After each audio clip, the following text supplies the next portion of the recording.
Consultant nephrologist practising at Kolkata. Friends, last video में मैंने आपको कोविड-19 के न्यू वेरिएंट ओमिक्रॉन की बेसिक इन्फॉर्मेशन दी थी। उसके बारे में अगर आप जानना चाहते हैं तो नीचे दी गई डिस्क्रिप्शन की लिंक पर क्लिक करके देख सकते हैं।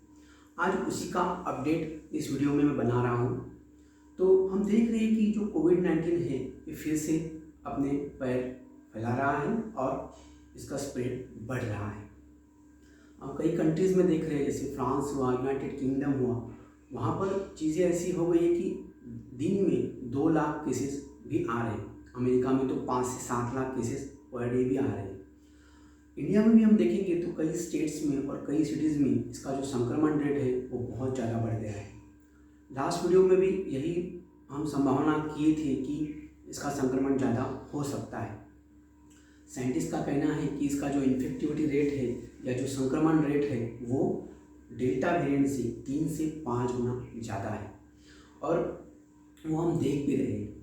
अब एक महत्वपूर्ण चीज़ इसमें जो है कि बहुत लोगों का ये कहना है कि इसका जो इंटेंसिटी है, इसका जो तीव्रता जिसे हम कहते हैं वो बहुत कम है, लेकिन ये कम है, ज़ीरो नहीं है, इसलिए इसको हम हल्के में नहीं ले सकते। इसको बताने के लिए मैं कुछ स्टडीज़ या जो भी कुछ रिसर्च हुआ है उसका मैं एविडेंस देख के आपको बताना चाहूँगा। साउथ अफ्रीका में एक डॉक्टर ने जो रिसर्च किया, जो स्टडी किया, उसका एविडेंस उन्होंने जो बताया, तो वो बोल रहे हैं कि आप देख सकते हैं आपके स्क्रीन में डेल्टा वेरिएंट और ओमिक्रॉन वेरिएंट का उन्होंने कंपैरिजन किया है।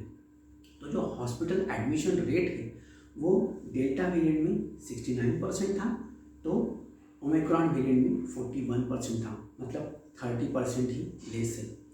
और एक बहुत ही ज़्यादा इम्पॉर्टेंट चीज़ इस स्टडी में है वो है डेथ रेट। जो डेथ रेट बताया गया है वो 3% बताया है।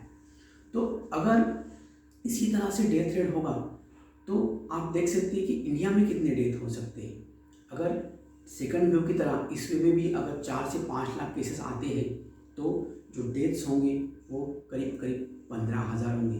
15,000 डेथ तो कोई छोटी चीज़ नहीं होती, इसलिए इसे हम हल्के में नहीं लेंगे। दूसरी और एक महत्वपूर्ण स्टडी है जो BMJ नाम के एक रेपुटेड जर्नल में पब्लिश हुई है। उसमें उन्होंने कहा है कि जो एडमिशन रेट है वो डेल्टा वेरिएंट से ओमिक्रॉन वेरिएंट में 50 से 70% है। तो अभी भी मतलब ज़ीरो नहीं है। अब हम थोड़े से कैलकुलेशंस करते हैं। जब इंडिया में या ऑल ओवर वर्ल्ड में जब ये जो सेकंड वेव चल रही थी तो मैक्सिमम केसेस जो डेल्टा वेरिएंट के आ रहे थे वो 6 से 8 लाख आ रहे थे। अभी प्रॉपरली थर्ड वेव जो इंडिया में शुरू भी नहीं हुई है, लेकिन हम देख सकते हैं कि ऑल ओवर वर्ल्ड के केसेस 18 से 20 लाख प्रतिदिन आ रहे हैं। तो जो अनुमान लगाया है कि ज़्यादा इन्फेक्टिव है, ज़्यादा संक्रमण है, तो वो दिख रहा है। तो अगर इसी तरह से इंडिया में केसेस आएंगे तो इंडिया में 10 से 15 लाख केसेस आ सकते हैं। अब अगर एडमिशन रेट 50% से कम भी हो जाए तो भी जो डेल्टा वेरिएंट के हिसाब से इंडिया में जो एडमिशन्स होंगे वो 1.5 गुना ज़्यादा हो सकते हैं। फिर वही प्रॉब्लम हो सकता है, बेड्स अवेलेबल नहीं है, उसी के साथ साथ ऑक्सीजन अवेलेबल नहीं है, वेंटिलेटर अवेलेबल नहीं है। इसलिए इसे हम जो ओमिक्रॉन वेरिएंट है उसका हम प्रिकॉशन ज़रूर लेंगे ताकि ये बढ़े नहीं।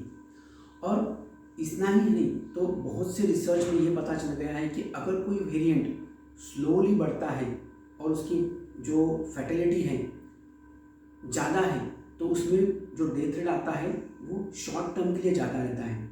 लेकिन जिसका इन्फेक्टिविटी ज़्यादा है लेकिन फैटेलिटी कम है तो उसमें डेथ ज़्यादा रिकॉर्ड हो सकते हैं। अब बात करते हैं कि हम इससे बचेंगे कैसे। तो सिंपल 4 वही चीज़ें हैं। अच्छे से मास्क लगाना है, मुंह और नाक को अच्छे से ढकना है। कोई डांटेगा या कोई बोलेगा इसलिए हम मास्क रखेंगे, ये जो हमारा व्यवहार है इसको हम रोक देंगे। हैंड सैनिटाइजेशन उतना ही इम्पोर्टेंट है। सोशल डिस्टेंसिंग, जहाँ ज़रूरत नहीं वहाँ पे क्राउड नहीं करना है। एंड मोस्ट इम्पॉर्टेंट थिंग वो है वैक्सीनेशन।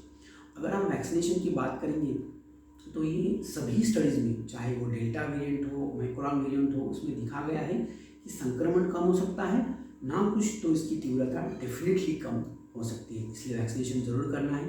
अभी तो बच्चों का भी वैक्सीनेशन शुरू हुआ है, उसमें भी हमें बच्चों को ये वैक्सीन दे के इस महामारी से बचाना है। फ्रेंड्स, ये वीडियो बना के मैं आपको डराना चाहता हूँ, ऐसी बात नहीं है, लेकिन मेडिकल साइंस में कहते हैं prevention is better than cure. तो अगर हम इसको रोक सकते हैं तो क्यों ना रोकें। सो ये जो इन्फॉर्मेशन है ये बाकी लोगों के पास भी पहुँचे, इसलिए इसे लाइक और शेयर ज़रूर करिएगा। नेक्स्ट वीडियो में मैं कोविड-19 और किडनी के बारे में इन्फॉर्मेशन दूंगा। So please subscribe my channel for that and stay tuned. Thank you.